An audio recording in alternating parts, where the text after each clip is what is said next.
Jessica, welcome to the show. How are you? How's your 2024 been? Thank you. I'm so excited to be here. My 2024 has been off to a good start, and I'm excited to be on this podcast today. So, a question I always ask guests, every photographer or videographer, I always ask this same question. What would you rather have? A battery that never dies or an SD card that never fills up?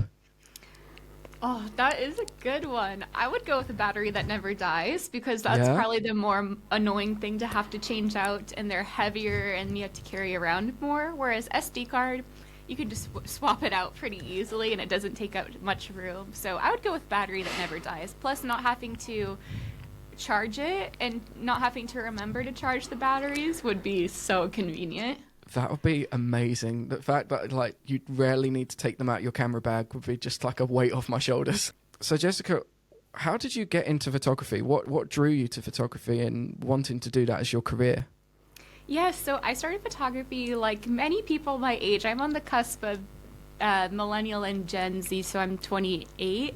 And most of my friends, when we were in middle school and even into high school, that's when everybody was getting the point and shoot cameras from Costco. Actually, that would be middle school, yeah. And so everybody had lime green or hot pink, and at my church, a lot of girls would take photos after the service on the cameras. My mom had a digital camera that I borrowed and would start doing photo shoots with my friends. And then just going into junior high and high school, I would do friends' senior portraits and then also just play around a lot. Everybody liked to model for me. And when I was in high school, I was really interested in fashion design. And so I went to a trade school for that for 2.5 years. And then I had a gap between going to design school in New York and graduating high school. And so I would take prerequisite classes at my local community college, like math and science, things like that, just to get them out of the way and to save money. And so during that time, I started a YouTube channel, and that was for fashion because that was my outlet. I had nothing really creative going on, whereas before, for the past 2 years, I had a lot of structure with the fashion business trade school. And then I was really into, right before I did my own YouTube channel, I would help my friends with theirs in coming up with the concepts, and the videos that I would help create of theirs, I guess produce if you will, would hit 1 million views. So that's kind of where I started to get into YouTube, but then I continued on with photography. And when I was at design school in New York, I would do a lot of photo shoots with my friends there because everybody wanted to be a blogger, and that's kind of when blogging was picking up and using Instagram almost as a mini blog. And so I was able to photograph a lot of friends there and just took advantage of the city. And then when I moved back from New York the next year, I started teaching photography on YouTube because I saw that there was a gap for that, and for accessible beginner photography taught by a girl versus most of it was taught by older men and stuff, and in very complicated terms or ways that are way too technical, and so it wasn't super beginner friendly. And I just continued doing photography. That would have been 2016, 2017, and so I continued on, but I was working in e-commerce, and I also was working in social media management, and I had some clients of my own that I would do consults with and run their Instagram pages. And then I knew that I wanted to go full-time in photography, but that it would just take planning. And so by summer 2017, I had saved up enough to be able to move back to New York City and do photography full-time there. And in that in-between of moving from New York in 2015 to moving back in 2017, I would go and visit about twice a year, once in the fall and then once in the springtime, and I would just do a ton of shoots. And if I remember correctly, almost all of the shoots were just with friends. I could be wrong, there could be some client things in between, but I remember just building up more of planting seeds that I was in New York, and then that would help me be able to leverage more shoots the next time I went, and then eventually that's what helped me build up a client base there and be able to move and do photography full time. Amazing. Shooting for friends is definitely like the best way to build up that portfolio, isn't it? Yes, definitely. I love that. And how would you describe your personal style as a photographer? Like, what elements and themes sort of consistently appear in your work? Because I I love your love style. It's like right up my street. Thank you so much. So I do natural light photography, and my personal style with the photos is true to color, but it's still very vibrant and punchy. I live in the Northwest, and most of the environment here in the Seattle area is super vibrant. We have evergreen trees everywhere. And so I like to keep the colors true to that. I don't like to fade them out or make it too gray or too pastel. And that also translates well when I go to New York, because in New York, everything is very colorful, especially you think of taxis when you're in New York. That's one of the iconic things, and those are bright yellow. And so I like to keep the colors all emulating what you see in person. So it ends up being very classic in a way, where you could have it framed on your wall and it's not going to become dated with any type of editing. I love all types of editing, but that is a risk when you gravitate towards one extreme style, is that it can become outdated in like 10 years or something like that. So that's what I like to keep in mind with the kind of photos that I shoot, which are couples, so like engagement photos, and then also with branding photography, I want somebody to be able to use those branding photos for like 3 years or so. And so that's what I also keep in mind with the editing. Amazing. I love that you said like you're a natural light photographer. A lot of my like other photography friends give me stick because I say, oh, I love shooting outside. I love using natural light, but they're like, Yeah. yeah, but studio light, it's so much better. I'm like, no, I just love natural light. Yes, I love natural light too. And then you also don't have to depend on finding a studio or anything like that. You have so much more free reign with locations too. Exactly. Yeah. A lot of the studios where I live are a good sort of hour train ride away from me. So Yeah. having the like where I live, there's so many like outdoor places that are great depending on the weather. But Yes. I so much prefer shooting outdoors, A and I love that you share that 100%. too. Yes. What's your current workhorse at the moment? What is your camera that you're using? So my camera is the Canon 5D Mark IV. I've had it since Amazing. 2016, and then I just use the EF lenses with it. My favorite is the 50 millimeter 1.2, and then also the 85 millimeter 1.2. And I can't really choose between the two, so I always say either are my favorite. Yeah, I've in the last few years switched from Canon to Sony, and I'm building up like my prime lenses, and I've just got a 24. I've got an 85 now, and I'm torn between. They're completely different focal lengths, but I'm torn between which one's my favorite. I'm sort of leaning slightly towards the 85 at the moment. Yeah. Is my favorite. I love that you said you're shooting on DSLRs. As much as I love mirrorlesses, the one thing I miss about like DSLRs is that shutter sound. It just sounds so much better. Yeah.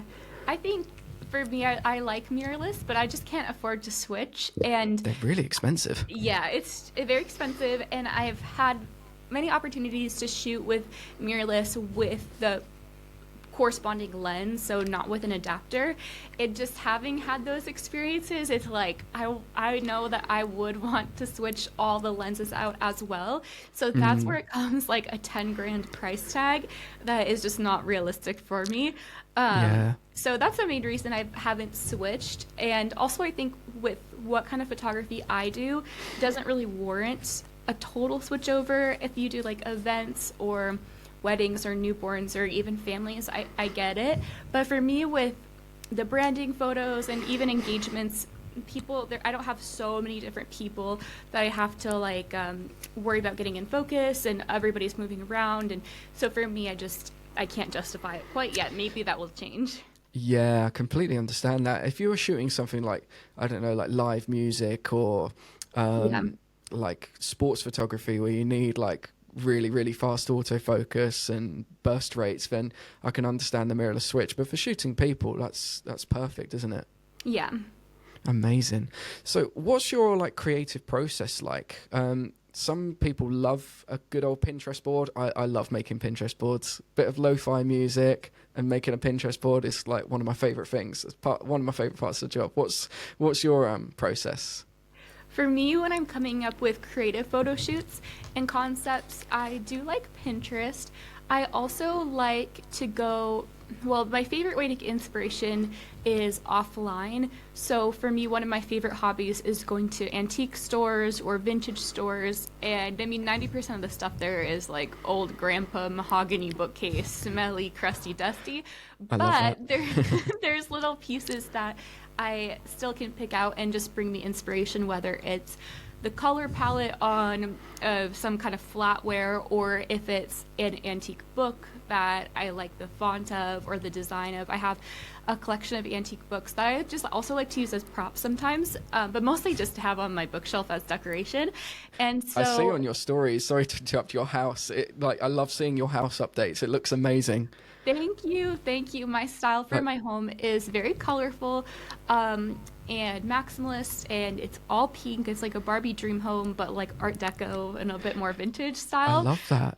So thank you. So that's also where, for me, my personal style, like as an artist, we all have our artistic voice, and so having it be all cohesive with how we decorate, or even the spaces we can decorate. You know, everyone's in a different living situation, like when I lived in a dorm versus an apartment versus a house, but how we decorate and then how we dress, or our idealized way of dressing. For me, I am always wearing like sweatpants 9 days a week, you know, but you've got to be comfortable when shooting.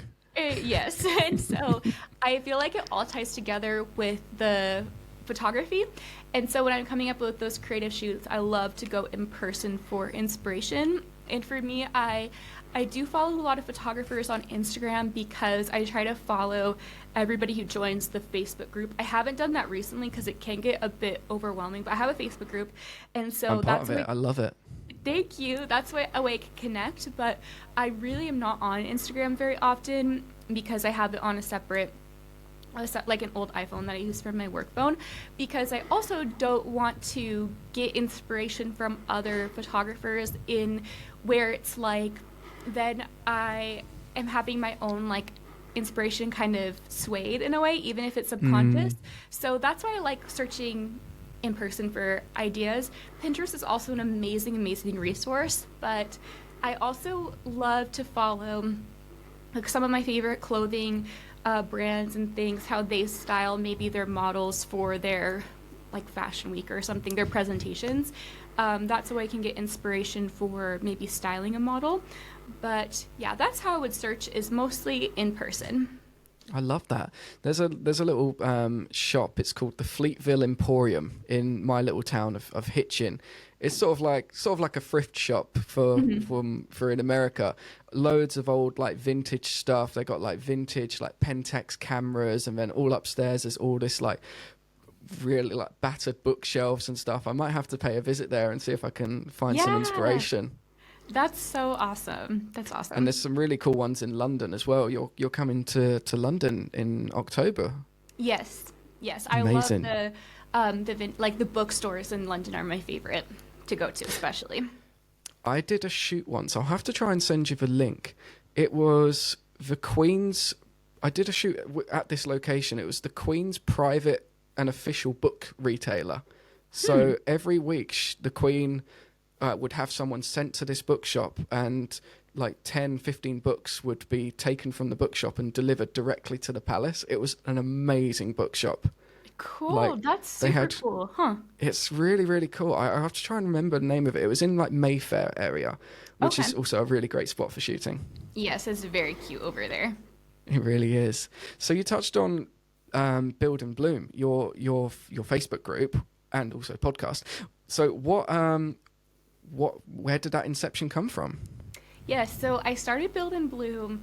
I would need to look up the date. It was probably 2016, and it was after I was joining a bunch of Facebook groups that were photography, but they were all ran by guys that were just super mean. You know what I mean? Like, it was so serious, and I'm like, bruh, it's literally Facebook. Like, why are we so serious? So I would love to troll in there a little bit. And so I decided, you know what? I love There's that. a huge gap. There's a huge gap in the market where there's no beginner photography groups, and if they are, like, for example, like Looks Like Film, they were still pretty mean at the time. You know, it was like, oh, you're a beginner, like, you should still know all these technical things, whatever. So it's like perfect Yeah. opportunity to start something. So I started the Facebook group, and then I just shared about it on my YouTube channel, but it mostly is just growing organically, and it's so cool to see because it's somewhere where it's inclusive for like all levels of photographers, all types of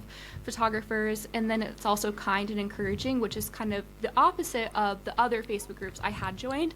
I know now a lot of the groups have developed because of what I've done with Build and Bloom, but back in the day it was like it was kind of unheard of to have it be so like unserious, if you will.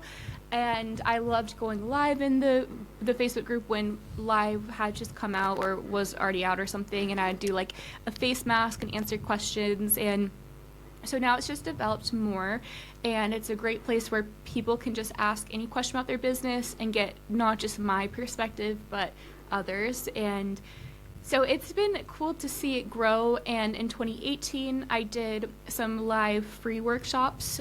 We actually did one in London, and it was just about like basic marketing. And then in 2018 as well, I started something called Sister Sister, which was through Build and Bloom, and it was a monthly networking group for young girls just interested in media. It didn't have to be photography, but just so that they could find common ground and make friends in their local community.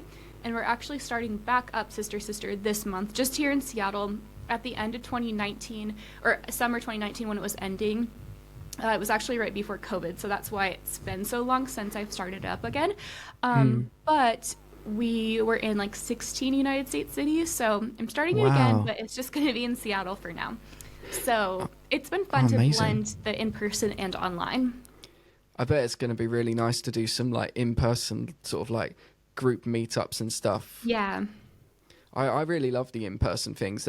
Here in the UK, we've got there's like a group on Instagram called UK Shooters, and Okay. every month they do like a big meetup. Sometimes they do like themed ones, like some brands will bring some equipment and sponsor it. I went to a Halloween one once. They had this really, really cool warehouse, and at the start, before everyone started shooting, we had like a little Q&A, so if you had any questions and stuff. That's super And fun. yeah, it's super fun.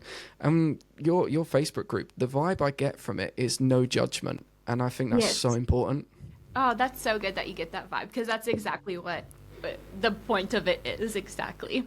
Yeah, because there's so many Facebook groups where someone will post like a question or a problem that they're having. Say, Yeah. for example, a couple that they shot, they don't like their photos, and the replies you can get are kind of mean, aren't they? But in Yes. your group, that's really friendly. I've seen. I've had to scroll down. I've even put a couple of posts myself when I was just like starting out, and everyone's really supportive. Yes. Oh, that's so good to hear. Yes. And it sort of feels like the group sort of runs itself in a way when everyone's sort of there and has each other's backs. Yes, 100%. So that's been really cool to see it develop too, because I would spend like 4 hours a day moderating the group and doing all of it, and it would not even like being able to interact per se, but more of the moderation. And so now I have a virtual assistant who she helps me with my podcast and with the group, and that helps a lot. But most of the Facebook group itself is now, I mean, it's been so many years, it's more like self-sustaining, so that's super awesome. Love that. Because then can just live on as a great resource. Amazing. I love that so much. So you mentioned earlier that you love, like you shoot individuals and couples. What's your go-to prompt when it comes to couple shoots? Everyone has like their sort of like go-to prompt to sort of like break the ice in a way. What's yours? Yes. Okay, my go-to one is definitely kiss with your teeth. So that's when the couple kisses, but they're smiling and they don't actually kiss. That's capturing right before, because otherwise, if they're like pursing their lips, it is like unflattering. And then I also always I'm pretty silly when I'm shooting too, to make everybody feel very comfortable. And so I'll always be like, okay, now tickle them, or like give her a big squeeze or something like that. But kiss with your teeth is always the one that I pretty much almost always start out with. I love that. That's a good one. My favorite one for couples at the moment, it sort of depends on the couple. I do like a bit of a vibe check as well. But Yes. the one that goes down really well is I get the couple to have a hug, and I'll get the groom or like the man or the female to whisper into each other's ears, going A to Z, and try and list off swear words. Everyone gets to see, and they just absolutely crack up giggling. It's my favorite prompt. That's so funny. Oh my gosh. or seductively whisper your takeaway order. Okay, that's clever. Yeah, that's one that's always sort of sends people back laughing. Yeah, that's good. Love that. What's the best advice you have for like individuals who want to like pursue like photography? We touched a little bit about like shooting like for friends and stuff, but what would be your biggest advice? To work on your website and to prioritize that before focusing so much on social media. Of course, it's important to post on Instagram and whatever other platform for consistency and to have it almost act as a mini website or portfolio. But there's so much power with your website when it comes to the SEO, the search engine optimization. And once you have your website up and running, it really does run for you 24/7, and you don't really have to touch it much after that. I mean, you'll want to add more galleries and blog posts type things, but once it's done, it's kind of done. You could do a tune-up every year or so, but your website is the one thing online that you own. It's your real estate, whereas Instagram and TikTok, that is all rented, which it's still amazing, but it's more of the idea that like once you have somebody on your website, they are exploring, you know, the goal is that they're exploring the blog, which has your galleries or maybe your separate gallery page, and then your contact about me. Whereas with Instagram, you might have the most amazing Instagram account, but people are so easily distracted, and there's so many features to keep you on the app versus exiting out to clicking out to go onto your site from Instagram.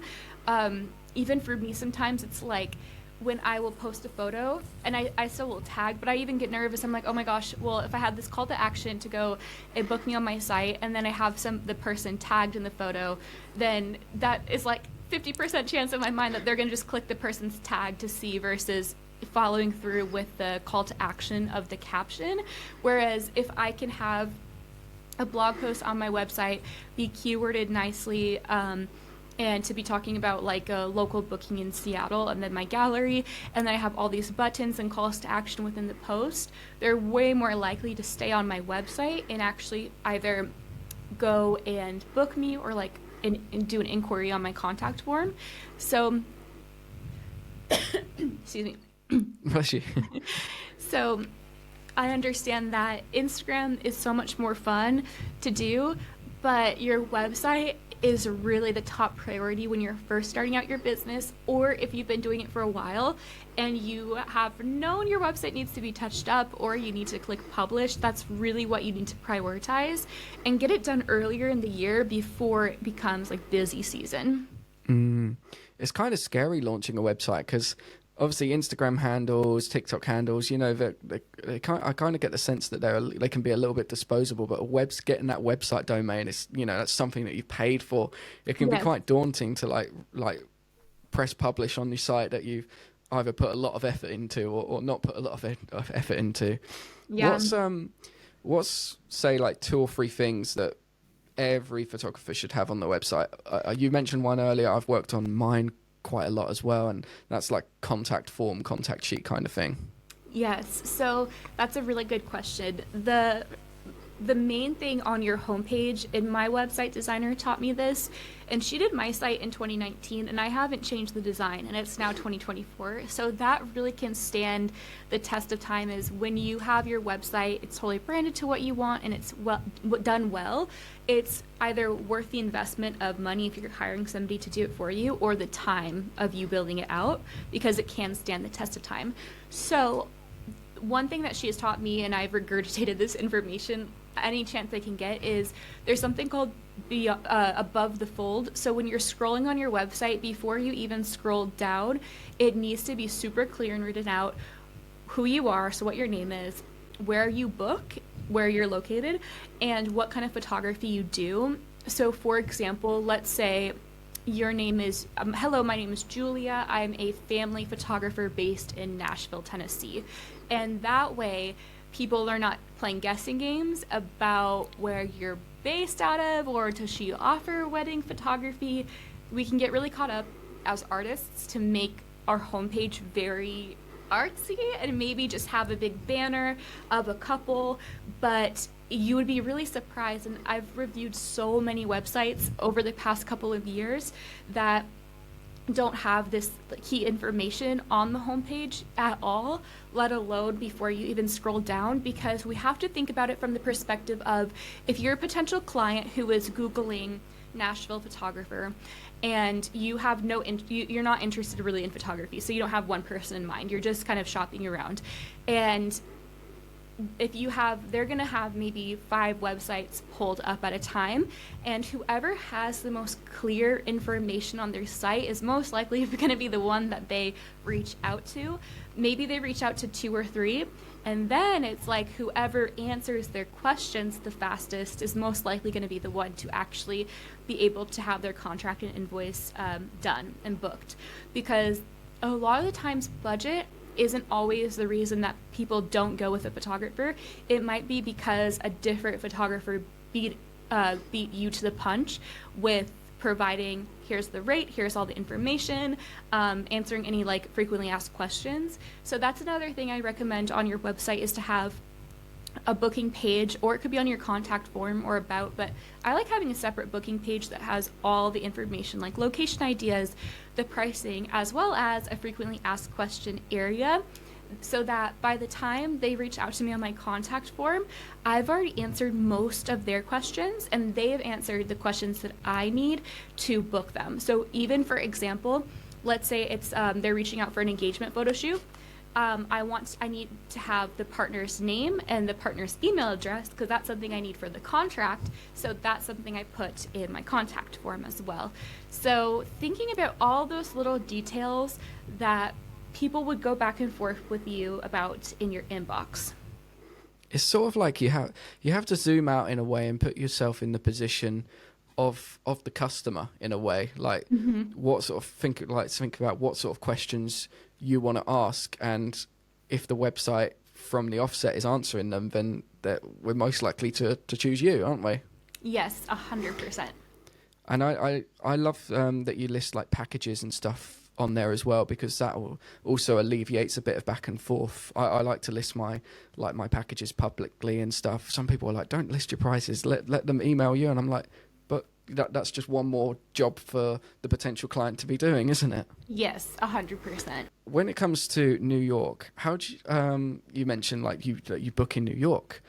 How do you incorporate, we chatted a little bit about it earlier, but how do you incorporate like the city's dynamic and really capture New York as well in the photos of couples and individuals? Because I've been to New York once.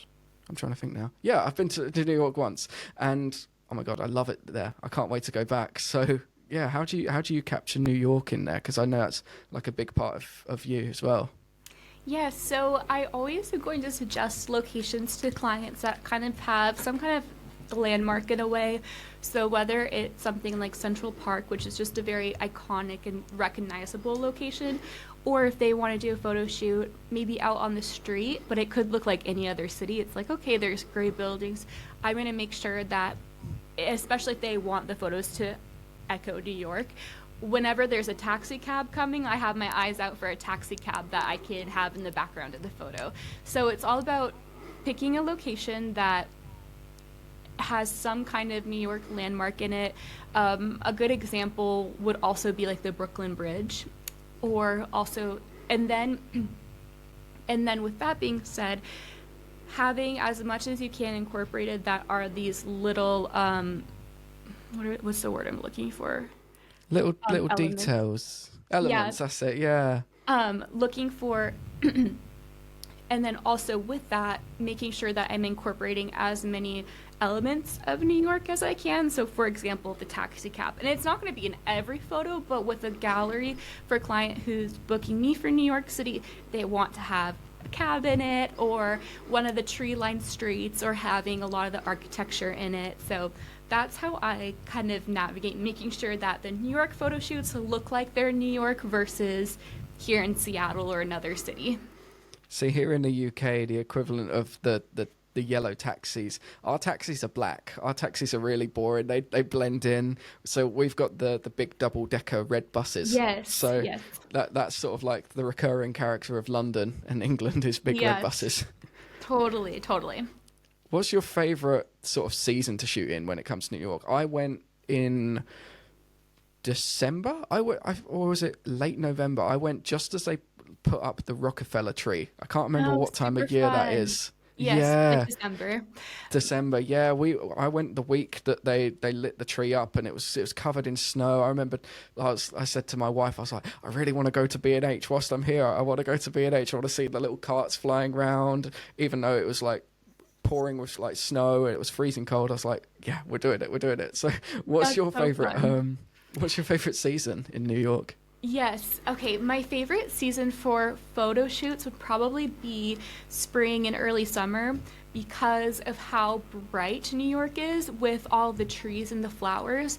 Coming from Seattle, we kind of similar to most of the UK. We don't really have those traditional 4 seasons. If we do have fall, it's for like 2 weeks, whereas in New York, what I loved about living there was that fall lasted like an entire month with the amazing foliage. Maybe not a whole month, but a lot longer than here. And so in the springtime here in Seattle, and similar to London, it's just rainy and gloomy, and then all of a sudden it's summer. What I love about New York is all the trees are so vibrant, because when the trees start to bud and then it's like before the sun almost bleaches them a little bit, they're so bright green and there's so many flowers there, and it's also very well manicured, most of the photo shoot spots. So for example, I'll take clients from Central Park and walk them up to one of the like Park Avenue or Madison Avenue, which is you have those really big the streets, and then they have these huge lots in the middle where they call like dividers that have just a ton of tulips, and it's so manicured, So that's my favorite time because I do love to incorporate color as much as possible into my photos. So, and also then with yellow taxi. So I would say late spring, early summer, especially before it gets so humid there. That's another thing, is then in the summer, you are just so dripping sweat. And as a photographer, okay, you're uncomfortable, but as the client and you have like full makeup on and like an outfit, it's just not very fun. They start to get the forehead shine and stuff. It's like, it's a little bit it's just way too humid there. It's like that in London. As soon as it's really? summer. Yes, it's like humid. Yeah, really humid. Like, dang, okay, wow, scary. I didn't know that about London. When you get in the underground, I like basically the subway of London. It can get so hot down there because it's just constantly blowing like hot heat, and even some like streets and stuff, because there's constant like ventilation coming out of buildings. It gets really, really warm sometimes. Dang. Okay, because I'm going in October. I've never been to London in the summertime.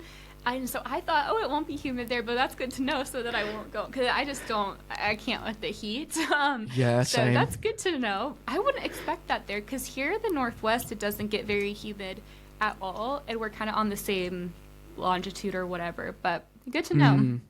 Yeah, no, London's really nice, but only sort of when it's sort of like summer or autumn time. When it's like winter, it's just really grey. It's really, really grey. There's not much colour going about. Sorry, it cut out again. Let's see. Oh, sorry. Here we go. Sorry.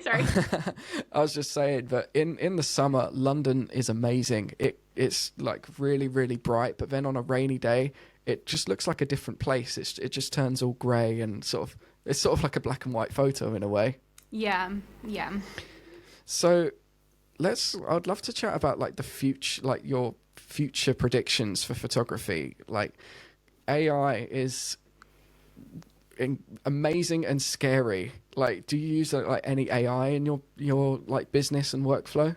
So I use the generative fill on Photoshop, and I love it, and it makes It's so sick. yes, it's amazing. And so, there's so many people who complain about AI like in photos. I understand it's one thing with artwork and when you're commissioning an artist or you're taking away a commission from an artist versus having AI do it. Is that the right phrasing? I think so, yeah. Yeah.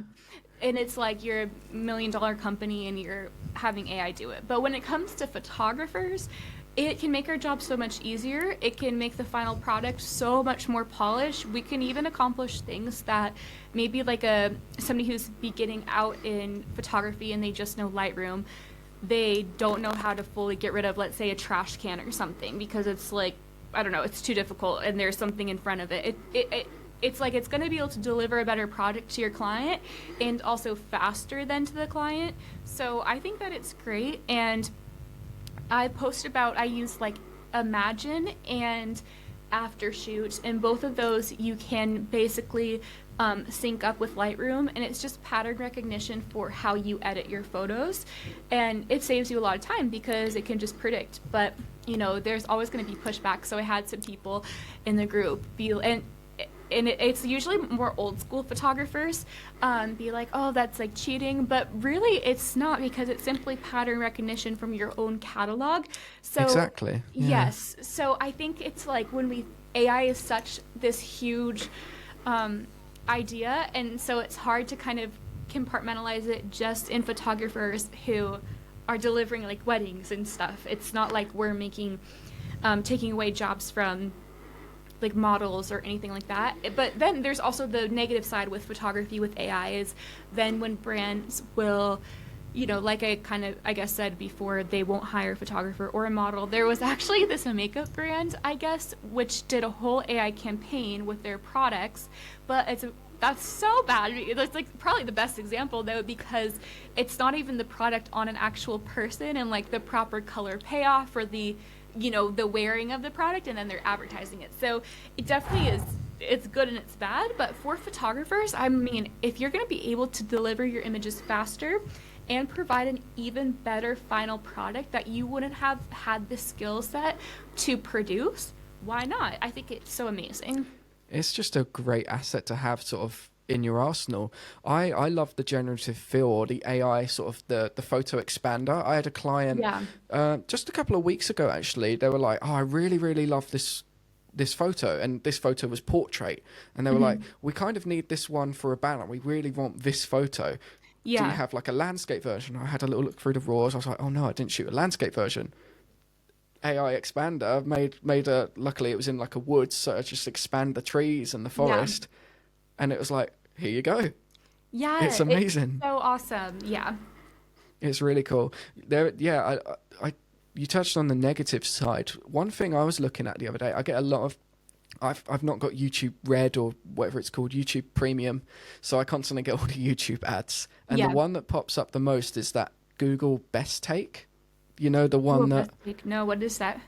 So it's this feature on the Google phones where, let's say if you're taking a selfie, it will take like more photos than you've taken, and let's say you're looking at the camera smiling, your friend's looking at the camera smiling, but your other friend may have blinked or pulled a funny face or is looking the other way. It sort of like takes multiple photos and can just replace their face. Oh, I think I have seen advertisements for that. Yeah, I see it everywhere now, and I'm like, what if someone was to like, manipulate a photo and it's like a bad thing, like they change someone's face to like sad or happy in a situation where they shouldn't. I'm like, oh my goodness, when you think of it like that. Yeah, definitely. So what are your aspirations for your future of like photography and your career? What's like your goals for the year and stuff? My goals for the year are definitely to continue on with Sister, so those in-person events for young girls or young women interested in media. And my overall goal with photography is just to continue to do things within Sister and for Build and Bloom, like the nonprofit side. So to be able to continue with like free workshops, and that's what I'm the most passionate about, is like youth and like teaching to youth and just providing, and that sounds like so boomer to say the youth, but I don't really know how to describe it. Not at all. But, We have to start checking our age, and we're like, am I the you know, boomer? like hello fellow kids, like that one meme. That's what it kind of reminds me of. But like, Sideways hat. yeah, exactly. So that's what I'm like when I say the youth. That's, I don't know, but there's no way else to describe it. It's like just being able to continue to provide free and accessible like teaching, but doing that on a bigger scale in person. I love that. I can't wait for like more in-person things, because they're just so much fun. You meet some really, really good friends. Like we're using Riverside now, and I met up with the people. They came over from London. We had like a Riverside meetup in this like English pub, and it was amazing. We still chat to like people there, and it was like a whole community of people. That's so awesome. Bring it home and just say, yeah, thank you so much, Jessica. It's been amazing to chat with you. And I won't keep you any longer. There's probably like some editing and shoots to be planning and editing to do. Thank you so much for having me. This was so much fun, and it was so great to connect with you too. Amazing. And yeah, let me know when you're in London, because I'll probably book a shoot with you, because it's always good to get fresh photos. Like, I would love to. That'd be so always behind fun. the camera, never in front.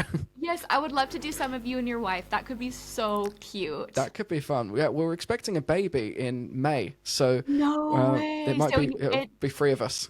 Oh my gosh! Do you know if it's a boy or a girl? So it's a little boy. We're calling him Casey, after my hero from New York, Casey Neistat. Oh, that's so cute. Yeah, it'll be the 3 of us. So cute. Dang. Oh my gosh. It's exciting.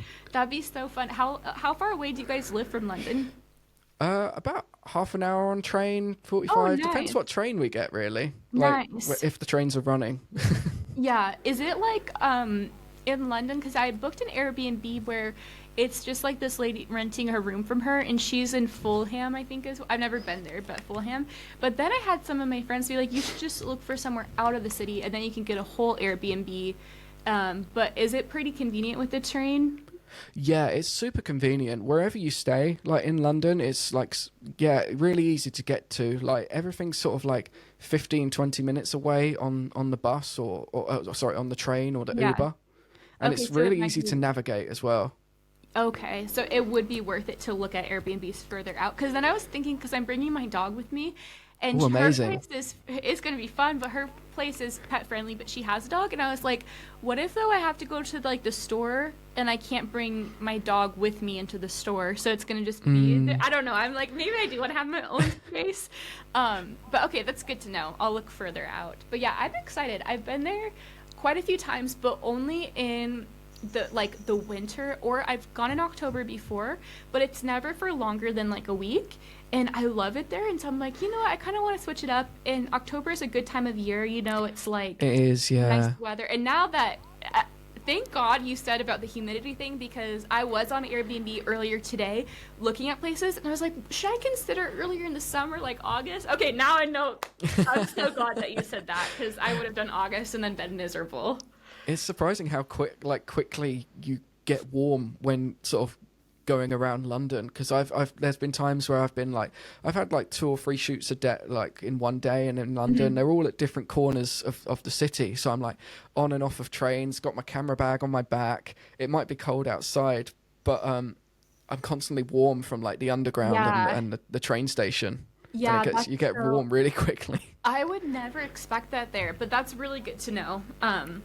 But yeah, okay, cool. Well, I'll probably have to. If I have any questions about it, maybe can I DM you asking you? Yeah, of course. Yeah, I'll be your London tour guide. Thank you. Okay, amazing. Awesome. Well, it was so nice to meet you, and congratulations to you guys. Oh my gosh, thank you. I'm very excited. Exciting. That's so awesome. Oh my gosh, dang. Yeah. He can help me do some editing when he's older. Yeah, 2 weeks, and then you got to start training. The moment he can lift his head off the ground, okay, it's time to put it to work. That would be brilliant. Okay, awesome.